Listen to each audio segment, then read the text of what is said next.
يعني الازازه دي فيها 46 مكون من الزيوت الطبيعيه، ودي يا جماعه الحاجه الوحيده بجد اللي بتجيب نتيجه في ان الشعر يتقل او ان هو يطول.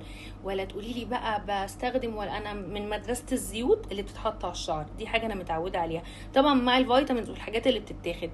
فالبيج اللي انا حطاها لكم دي اسمها وصفه جدتي، فيها كل اللي انا متعوده بعمله في ازازه واحده.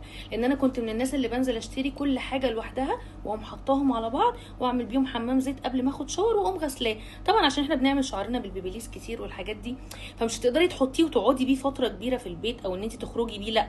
فهي حلها ان انت تحطيه قبل الشاور او قبل ما تغسلي شعرك. انت عارفه ان انت هتغسلي شعرك خلاص، فتقومي حاطه منه، تملي منه جذور الشعر وتسيبيه ساعتين 3، بعد كده تغسليه مرتين في الاسبوع. والله العظيم هي دي الحاجات اللي انا ماشيه عليها من صغري، وهي دي اللي بتجيب نتيجه. وعلى فكره سعره حلو جدا، فادخلوا اعملوا اوردر وامشوا ورا كلامي والله هتكسبوا.